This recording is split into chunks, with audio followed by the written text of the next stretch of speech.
function. According to World Health Organization (WHO), reproductive health means a total well-being in all aspect of reproduction. ठीक है ना, physical, emotional, behavioural, social. अगर एक particular individual physically ठीक है ना, लेकिन उसका बिहेवियर ठीक नहीं है, उसका सोशली वो ठीक नहीं है, इमोशनली भी मैच्योर्ड नहीं है, तो उसको हम रिप्रोडक्टिवली हेल्दी इंडिविजुअल नहीं कह सकते. ठीक है ना, सारे एस्पेक्ट में उसका हेल्दी होना is really very very important. Now अब देखिए, इंडिया फर्स्ट कंट्री था जिसने एक नेशनल लेवल पे, ठीक है ना, रिप्रोडक्टिव हेल्थ से रिलेटेड एक्शन प्लान और प्रोग्राम्स बनाए थे as a complete social goal. ठीक है ना, और ये प्रोग्राम को फैमिली प्लानिंग बोला गया और 1951 में इनिशिएट हो गया. आगे जैसे गए हम, ये जो प्रोग्राम है और ज़्यादा डेवलप हुआ और आज हम इस प्रोग्राम को popular name reproductive and child health care RCH program से जानते हैं. देखो, with the help of audio visual print media, governmental and non governmental agency, NGO, ठीक है ना, to parents, close relatives, teachers and friend, इन सब से हम समझते हैं ये मेजर रोल प्ले करते हैं अवेयरनेस क्रिएट करने के लिए. ठीक है ना. नाउ देखो, एडुकेटिंग पीपल, स्पेशली जो फर्टाइल कपल्स होते हैं, मैरिजेबल एज ग्रुप में आने वाले जो कपल्स होते हैं, about available birth control options, care of pregnant mother, ठीक है ना, postnatal care of mother and child, importance of breast feeding, equal opportunities for the male and female child. ठीक है ना, importance of bringing of socially conscious healthy family, awareness of problems due to uncontrolled population growth, social abuse like sex abuse and sex related crimes need to be created to enable people to think and take care of necessary steps to prevent them and thereby building up a socially responsible and healthy society. ये जो पूरा awareness हम फैला रहे हैं ना, ये इसका इम्पोर्टेंस है कि समाज में, सोसाइटी में होने वाले जो फीमेल के ऊपर एब्यूज़ हैं, सेक्स रिलेटेड क्राइम्स हैं, ठीक है ना, प्रेगनेंसी के बाद मदर और चाइल्ड का केयर कैसे करना है, जो मिल्क ब्रेस्ट फीडिंग का इम्पोर्टेंस है, ठीक है ना, इन सभी चीज़ों को समझाना, इसके बारे में एडुकेट करना, ताकि एक हेल्दी सोसाइटी का जन्म हो, अच्छा सोसाइटी बने, इसका अवेयरनेस फैलाना है, इसलिए बहुत ज़्यादा इंपॉर्टेंस हो जाता है. देखो, एमनियोसेंटेसिस जो होता है ना, इसके ऊपर गवर्नमेंट ने बैन करा दिया. आखिर क्यों, क्या होता है ये एमनियोसेंटेसिस वाला प्रोसेस? बेसिकली एमनियोसेंटेसिस में क्या होता है ना, जो डेवलपिंग फीटस होता है उसमें से एमनियोटिक फ्लूइड को बाहर निकाला जाता है. ठीक है ना, इसका मेन पर्पस ये था कि जो फिटल सेल है ना, उसको एनालाइज कर पाए और जो डेवलपिंग फीटस है उसमें कोई खराबी है या नहीं, कोई जेनेटिक डिसऑर्डर है या नहीं, उसको चेक कर सके. ठीक है ना. नाउ जैसे डाउन सिंड्रोम, हीमोफीलिया और सिकल सेल एनीमिया, इसको डिटेक्ट करने के लिए यूज़ होता है. लेकिन कुछ लोग जो होते हैं ना, एमनियोसेंटेसिस इस प्रोसेस को इविल तरीके से यूज़ करते हैं. बेसिकली जो हमने एमनियोटिक फ्लूइड निकाला, उसके सेल को देख करके हम उसके सेक्स क्रोमोसोम को हम डिटेक्ट कर सकते हैं, डिटरमाइन कर सकते हैं, और इससे मेल और फीमेल चाइल्ड का पता कर सकते हैं. और कुछ एब्यूजिव पीपल, कुछ क्रिमिनल माइंडसेट के पीपल, दे क्या करते हैं, अगर फीमेल चाइल्ड हुआ देन उसको वो मार देते हैं, फीमेल फर्टिसाइड, ऐसे एब्यूज़ होता है. ठीक है ना. इसी को देखते हुए गवर्नमेंट ने एमनियोसेंटेसिस पर बैन लगा दिया. ठीक है. नाउ देखो, सहेली, a new oral contraceptive for the female, वो डेवलप किसने किया था? CDRI Lucknow, central drug research institute Lucknow ने, जो हमारे इंडिया में प्रेजेंट है ऑफ कोर्स, वो उनके साइंटिस्ट ने सहेली नाम के ओरल कंट्रासेप्टिव को डेवलप किया था. Now increase health facility, better living condition, ये जो है ना एक्सप्लोसिव इम्पैक्ट डालते हैं on the growth of population. अगर हम वर्ल्ड पॉपुलेशन की बात करें, 1900 में वर्ल्ड पॉपुलेशन था 2 बिलियन, 2000 में था 6 बिलियन, 2011 को था 7.2 बिलियन. हम अब अपने इंडिया की बात करें, इंडिपेंडेंस के टाइम पे था 350 मिलियन, 2000 के आसपास 1 बिलियन मार्क तक पहुंच गई है, और 2011 को 1.2 बिलियन हो गया. ठीक है ना. ऐसा क्यों हुआ? Because decline in death rate, maternal mortality rate, infant mortality rate, increase in number of people in reproducible age, ये सारे रीजन्स हैं. ठीक है ना. ओके. नाउ 2011 का जब सेंसस रिपोर्ट आया था उसमें देखा गया था कि जो ग्रोथ रेट है ना वो 2% है। 2% का मतलब है 2% का मतलब ये है कि 20 इंडिविजुअल आउट ऑफ 1000 पॉपुलेशन हर साल, मतलब 1000 लोगों में हर साल 20 लोग ऐड हो रहे हैं, उनका बर्थ हो रहा है। तो सोचो कि कितना डेंजरस हो सकता है ये, कितना पॉपुलेशन कितना ज़्यादा इंक्रीज़ हो सकता है। और इतना ज़्यादा पॉपुलेशन अगर इंक्रीज़ हो तो खाने के, पहनने के और रहने के लाले पड़ जाएंगे। इसलिए ठीक है ना, ठीक से हम खा नहीं पाएंगे एंड मतलब इतना ज़्यादा कंपटीशन, इतना ज़्यादा चीज़ें होंगी ना, it would be out of control. इसलिए population control is a very important thing. इसी चीज़ को देखते हुए गवर्नमेंट ने, ठीक है ना, बहुत मेजर्स लिए, ठीक है ना। नाउ ठीक है ना, इस फैमिलीज़ को मतलब अवेयरनेस दिया गया थ्रू एडवर्टाइजमेंट और पोस्टर, जिसमें से एक पोस्टर बनाया गया जिसमें से दो हैप्पी कपल्स को दिखाया गया 2 बच्चों के साथ। उसमें स्लोगन लिखा था हम 2 हमारे 2, ठीक है ना। नाउ और गवर्नमेंट ने क्या किया, जो मैरिज का जो लीगल एज है ना, फीमेल के लिए 18 साल कर दिया और मेल के लिए 21 ईयर्स कर दिया। अभी में भी जो सुप्रीम कोर्ट के तरफ से जो फीमेल का जो लीगल एज है वो मे भी 21 एज कर दिया, लेकिन हमारे एनसीईआरटी के अकॉर्डिंग अभी भी 18 ईयर्स है, तो हम उसी को लेकर के चलेंगे। ओके नाउ सी, और कंट्रासेप्टिव बनाए गए, ठीक है ना, जो यूज़र कंट्रासेप्टिव बनाए गए टू कंट्रोल और to take measure to control unwanted pregnancy and population, ठीक है ना। और जो आइडियल कंट्रासेप्टिव है ना वो यूज़र फ्रेंडली होना चाहिए, इजीली अवेलेबल होना चाहिए, इफ़ेक्टिव होना चाहिए और रिवर्सिबल होना चाहिए विद नो और लिस्ट साइड इफ़ेक्ट, ठीक है ना। और ये आइडियल कंट्रासेप्टिव नो वे ये सेक्सुअल ड्राइव के साथ किसी भी तरीके से इंटरफेयर ना करता हो, ठीक है ना। देखो अलग अलग तरीके के कंट्रासेप्टिव होते हैं, नेचुरल या ट्रेडिशनल, बैरियर मेथड होता है, आयोडीज होते हैं, ओरल कंट्रासेप्टिव होता है, इंजेक्टेबल्स होते हैं, इम्प्लांट्स होते हैं और सर्जिकल मेथड्स होते हैं। नेचुरल मेथड्स की बात करें ना, ये वर्क करता है on the principle of avoiding chances of ovum and sperm meeting. जो देखो प्रेगनेंसी कैसे होता है, फर्टिलाइजेशन से होता है ऑफकोर्स। अगर स्पर्म को ओवम से मिलने ही ना दें तो फर्टिलाइजेशन होगा नहीं, तो प्रेगनेंसी होगी कहाँ से। देखो इसके तरीके होते हैं, ठीक है ना। नेचुरल मेथड है सबसे पहला, इसमें 3 हमें देखना है। सबसे पहले पीरियोडिक एब्स्टिनिंग, जो फीमेल का मेंस्ट्रुअल साइकिल है, ठीक है ना, उसमें क्या होता है ना, 10वें दिन से 17th डे तक कहा जाता है कि इसके बीच में ओवम रिलीज होता है, ओव्यूलेशन होता है। So chances of sperm meeting with ovum high होता है, फर्टिलाइजेशन होने के चांसेस ज़्यादा होते हैं। सो इसलिए 10वें और 17 दिन, 10 से 17 दिन, इस 7 दिन के बीच में क्वार्टर्स करने से एब्सटेन करना चाहिए कपल्स को, ठीक है ना। क्योंकि ये 10 to 17 डे, ये 7 दिन का समय बहुत फर्टाइल पीरियड होता है। दूसरा मेथड हम देखेंगे विड्रॉल और क्वार्टर्स इंटरप्शंस। इसमें क्या करता है, मेल पार्टनर जो है ना, इजेकुलेशन होने से पहले अपने पेनिस को फीमेल वजाइना से बाहर निकाल देता है, विड्रॉ कर देता है। इसको हम कहते हैं विड्रॉल और क्वार्टर्स इंटरप्शंस। इससे जो chances of sperm meeting with ovum नहीं हो पाता। लैक्टेशनल एमिनोरिया की बात करें तो पार्ट्यूरेशन के बाद, ठीक है ना, लगभग कुछ 6 मंथ तक, ठीक है ना, जो फीमेल का जो लैक्टेशन, इंटेंस लैक्टेशन का जो पीरियड चल रहा होता है ना, इस बीच में मेंस्ट्रुअल साइकिल जो होता है ना वो एब्सेंट होता है, ओव्यूलेशन नहीं होता है, ठीक है ना। समझ में आ रही बात। तो इस बीच में जो चांस होते हैं ना फर्टिलाइजेशन के, कंसेप्शन के, वो बहुत नील हो जाते हैं, ठीक है ना। सो इस टाइम पे सेफ सेक्स मतलब मीन्स जो क्वार्टर्स है ना वो कर सकते हैं। नाउ इनका जो साइड इफ़ेक्ट होता है ना वो नील होता है, लेकिन फेल्यूर के चांसेस जो होते हैं ना वो भी बहुत ज़्यादा हाई होते हैं। चलो नेचुरल मेथड यहाँ पे कंप्लीट हुआ। इसके बाद आते हैं बैरियर मेथड में। बैरियर मेथड में क्या होता है ना, एक फिजिकल बैरियर का यूज़ करते हैं जो ओवम और स्पर्म की मीटिंग को प्रिवेंट करता है। फॉर एग्जांपल कॉन्डम्स जो होते हैं ना वो थीन रबर लैटेक्स सीट का बना होता है, जो पेनिस को क्या करता है, कवर करता है, ठीक है ना।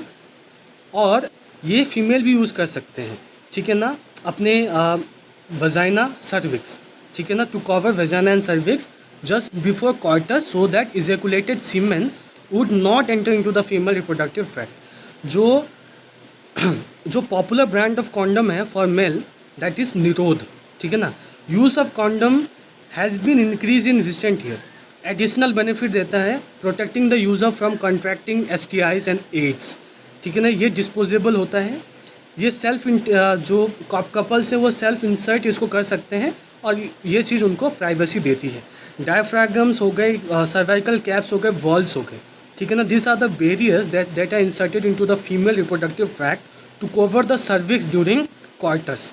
दे prevent conception by blocking the entry of sperm through the cervix and ये रियूजेबल होते हैं। स्पर्मिसिडल क्रीम्स, जेलीज, फोम्स, ठीक है ना, अलॉन्ग विद बैरियर यूज़ होते हैं to increase their contraceptive efficiency, ठीक है ना। अब हम देखते हैं इंट्रा यूटेराइन डिवाइसेस IUD।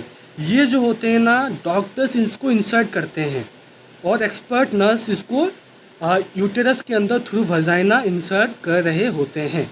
देखो IUDs अलग अलग तरह के हो सकते हैं, ठीक है। नॉन मेडिकेटेड IUDs का एग्जांपल है लिपेस्लो। कॉपर रिलीजिंग IUDs का एग्जांपल है कॉपर T, कॉपर 7 और मल्टीलोड 375। हार्मोन रिलीजिंग IUDs का एग्जांपल है प्रोजेस्टेसर्ट LNG-20। IUDs क्या करते हैं, स्पर्म की फेगोसाइटोसिस को इंक्रीज़ करते हैं यूटेरस में। कॉपर आयन जो होते हैं ना, स्पर्म की मोटिलिटी को और फर्टिलाइजिंग कैपेसिटी ऑफ स्पर्म को बहुत ज़्यादा सप्रेस कर देते हैं। और हार्मोन रिलीजिंग IUDs जो होता है ना, वो यूटेरस को अनसूटेबल बना देता है for implantation and cervix hostile to the sperms. IUDs जो होते हैं ना, वो ideal contraceptive for the female and most widely used, accepted and used method of contraception in India. देखो ओरल तरीके से भी दिया जा सकता है। इसमें क्या होता है ना, स्मॉल डोज होते हैं जिसमें प्रोजेस्टेजोन्स और प्रोजेस्टेजोन एस्ट्रोजन इनका कम्बिनेशन होता है, ठीक है ना। देखो इसको in the form of tablets भी लिया सकता है, इसको पॉपुलरली पिल्स कहते हैं। और ये पिल्स जो होता है ना 21 डेज़ के पीरियड में लिया जाता है, ठीक है ना। मेंस्ट्रुअल साइकिल के 7 दिन के गैप के बाद इसको लेना पड़ता है, ठीक है। Now it has to be repeated in the same pattern. इसको जब तक फीमेल नहीं चाहती कंसेप्शन हो तब तक फीमेल को ये पिल्स लेना पड़ता है 21 डेज तक। ये ओव्यूलेशन को इनहिबिट करता है, इम्प्लांटेशन को भी इनहिबिट करता है, ठीक है ना। And quality of cervical mucus को प्रिवेंट करता है, ठीक है ना। सहेली जो एक नॉन स्टेरॉइडल प्रिपरेशन है, ये वंस अ वीक पिल है, ठीक है ना। और इसका साइड इफेक्ट बहुत कम होता है और हाई कॉन्ट्रासेप्टिव वैल्यू भी होता है। देखो प्रोजेस्टेजोन्स को हम अकेले भी ले सकते हैं या एस्ट्रोजन के कम्बिनेशन के साथ इसको लिया जाता है बाय फीमेल। उसको इंजेक्शंस के फॉर्म में या इम्प्लांट्स के फॉर्म अंडर द स्किन इसके फॉर्म में लिया जा सकता है। इसका मोड ऑफ एक्शन जो होता है ना, it is similar to that of pills and the effective periods are much longer. देखो अगर क्वार्टर्स के 72 आवर्स के बाद, ठीक है ना, अगर क्वार्टर्स होने के 72 आवर्स के अंदर अगर प्रेगनेंसी नहीं चाहिए, प्रेगनेंसी को स्टॉप करना है, सो इसके लिए इमरजेंसी कॉन्ट्रासेप्टिव्स आते हैं, उसको यूज़ करना होता है। बेसिकली ये यूज़ होता है to avoid possible pregnancy due to rape और कैजुअल अनप्रोटेक्टेड इंटरकोर्स। देखो कुछ सर्जिकल मेथड्स भी होते हैं जिसको हम स्टेरिलाइजेशन कहते हैं, ठीक है ना। और ये उन फीमेल और मेल पार्टनर के लिए है जो बिल्कुल बच्चा नहीं चाहते, आगे कोई बच्चा वो एक्सपेक्ट कर नहीं चाहते, ठीक है। तो ये टर्मिनल फाइनल मैटर होता है, ठीक है ना। नाउ इसमें क्या होता है ना, मेल में जो स्टेरिलाइजेशन प्रोसेस होता है उसको हम वैसेक्टॉमी कहते हैं, और फीमेल में जो होता है उसको हम ट्यूबेक्टॉमी कहते हैं। वैसेक्टॉमी में क्या होता है ना, वास डिफरेंस को काट के उसको टाइड अप किया जाता है, ठीक है ना। स्क्रोटम पर एक स्मॉल इंसिजन करते हैं और फिर वहाँ से वास डिफरेंस को काट करके उसको टाई कर देते हैं, ठीक है ना। ये था वैसेक्टॉमी। उसी तरीके से फेलोपियन ट्यूब का स्मॉल पार्ट लेकर के थ्रू वजाइना स्मॉल पार्ट लेकर के उसको काट देते हैं, उसको टाई कर देते हैं, और ये हाईली इफेक्टिव होता है। लेकिन इनकी रिवर्सिबिलिटी जो होती है ना, बहुत ही ज़्यादा पुअर होती है। मेडिकल टर्मिनेशन ऑफ प्रेगनेंसी की बात करें, देखो इंटेंशनल या voluntary termination of pregnancy before full term, इसको हम कहते हैं मेडिकल टर्मिनेशन ऑफ प्रेगनेंसी, या इसको हम एबॉर्शन करना भी कहते हैं। नियरली 45 से 50 मिलियन MTP हर साल होते हैं ऑल ओवर द वर्ल्ड। ये 1/5 of the total number of conceived pregnancy, ठीक है ना, अकाउंट करता है, ठीक है ना। हमारे गवर्नमेंट ऑफ इंडिया ने 1971 को MTP को लीगलाइज़ किया था, लेकिन कुछ स्ट्रिक्ट कंडीशन के साथ। देखो MTP को लीगलाइज़ क्यों करना, ठीक है ना, एबॉर्शन को लीगलाइज़ क्यों करना, इसलिए क्योंकि जब अनवांटेड प्रेगनेंसी हो, ठीक है ना, due to casual unprotected intercourse, ठीक है ना, क्वार्टर्स और रेप्स, ठीक है ना, या जो बच्चा है, ठीक है ना, उसके अंदर कोई डिजीज़ हो और बच्चा दुनिया में आए तो उसके अंदर वो मतलब फिजिकली एबनॉर्मल हो, मेंटली एबनॉर्मल हो, ठीक है ना, या मदर या फिटस को कोई नुकसान होने वाला हो, इस केस में MTP को लीगलाइज किया गया है। नाउ 2017 में गवर्नमेंट ऑफ इंडिया ने अमेंडमेंट लाया था MTP वाले एक्ट पे, ठीक है ना, to reduce the illegal abortion and consequent maternal mortality and morbidity. इस एक्ट के अनुसार अगर फीटस 12 वीक्स के अंडर हो तो MTP कराने के लिए एक रजिस्टर्ड मेडिकल प्रैक्टिशनर चाहिए होगा। अगर 12 वीक से 24 वीक के बीच का फिटस हो तो 2 रजिस्टर्ड मेडिकल प्रैक्टिशनर्स चाहिए होंगे, और ये कुछ कंडीशंस फुलफ़िल करने होंगे ये करने के लिए। वो कंडीशंस है कि अगर प्रेगनेंसी आगे कंटिन्यू हो, सो प्रेग्नेंट वुमेन की लाइफ को रिस्क है, या जो बच्चा है मतलब किसी तरह की इंजरी फिजिकल या मेंटल हेल्थ हो सकता है। और number 2, there is substantial risk that child were born it would suffer from such physical और मेंटल एबनॉर्मलिटीज़ जो उसको बहुत सीरियसली हैंडीकैप कर सकते हैं, ठीक है ना। ये 2 कंडीशंस देखने होंगे। नाउ सेक्सुअली ट्रांसमिटेड इन्फेक्शंस की बात करें, इसको वेनेरियल डिजीजेस भी बोलते हैं या रिप्रोडक्टिव ट्रैक्ट इन्फेक्शन भी कहते हैं। इसमें आ जाते हैं gonorrhoea, syphilis, genital herpes, genital wart, hepatitis B, ठीक है ना, HIV, एड्स जो कि बहुत फैटल, बहुत ख़तरनाक, मोस्ट डेंजरस है, ठीक है ना, क्लैमिडाइसिस, ट्राइकोमोनियासिस, ठीक है ना। हेपेटाइटिस बी और HIV ये जो ट्रांसमिट होते हैं ना by sharing injection needles, surgical instrument etcetera, transfusion of blood और from an infected mother to foetus. Except hepatitis B, genital herpes और HIV इन्फेक्शन। बाकी सारे जो डिजीज़ होते हैं ना, अगर उनको अर्ली डिटेक्ट किया जाए तो वो प्रॉपरली ट्रीट उनको कर सकते हैं। इनका जो अर्ली सिम्टम्स होता है ना बहुत माइनर होता है, ठीक है ना। वो मतलब ईचिंग होगा, फ्लूइड डिस्चार्ज होगा, थोड़ा पेन होगा, स्वेलिंग, ठीक है ना। और फीमेल में ये जो होता है ना, ये सिम्टोमेटिक होते हैं, ठीक है ना, और बहुत लंबे समय तक अनडिटेक्टेड रह सकता है। देखो सोशल स्टिग्मा की वजह से STI को लेकर के जो सोशल स्टिग्मा है, ठीक है ना, बहुत से लोग इसको डिटेक्ट नहीं कराते। इसके लिए उनको ना आगे जा कर के बहुत डेडली कॉम्प्लिकेशन का सामना करना पड़ता है, जैसे पेल्विक इन्फ्लेमेटरी डिजीज़ हो सकता है, abortions, stillbirth, ectopic pregnancy, infertility और even cancer of the reproductive tract, ठीक है ना। इसको अवॉइड करने के लिए, ठीक है ना, number 1, avoid sex with unknown partner, multiple partners, always try to use condoms during coitus. In case of doubt, one should go to a qualified doctor for early detection and get complete treatment if diagnosed with infection. Infertility की बात करें, अगर कोई couple is unable to conceive or produce children even after 2 years of unprotected sex cohabitation, इसको हम कहते हैं infertility. ये बहुत से रीज़न से हो सकता है, physical, congenital diseases, drugs, immunological and psychological parameter से हो सकता है। इन इंडिया ऑफन जो फीमेल होती है ना उसको ब्लेम किया जाता है फॉर बीइंग चाइल्डलेस, लेकिन मोस्ट ऑफन जो प्रॉब्लम लाइक करता है ना वो मेल पार्टनर में लाइक कर रहा होता है। The couple could be assisted to have children through certain special technique जिसको हम कहते हैं असिस्टेड रिप्रोडक्टिव टेक्नोलॉजी, ART। ये 2 तरह के हो सकते हैं, इन विट्रो फर्टिलाइजेशन और इन विवो फर्टिलाइजेशन। अगर हम fertilization male and female gamete को टेस्ट ट्यूब में मतलब बाहर करा रहे हैं, फीमेल बॉडी के बाहर करा रहे हैं, उसको हम कहते हैं इन विट्रो फर्टिलाइजेशन। अगर फीमेल बॉडी के अंदर हो रहा है फर्टिलाइजेशन, उसको हम कहेंगे in vivo fertilization. In vitro fertilization में आपके पास आता है एम्ब्रियो ट्रांसफ़र। इसमें क्या करते हैं, टेस्ट ट्यूब में, ठीक है ना, जाइगोट को बनाते हैं, और जब ये जाइगोट 8 ब्लास्टोमियर्स फॉर्म कर जाता है तो इसको ट्रांसफ़र किया जाता है फेलोपियन ट्यूब में। इसको हम कहते हैं gift, zygote intra fallopian transfer. और जब वो 8 ब्लास्टोमियर से ज़्यादा हो जाता है तो उसको ट्रांसफ़र किया जाता है इंट्रा यूटेराइन ट्रांसफ़र।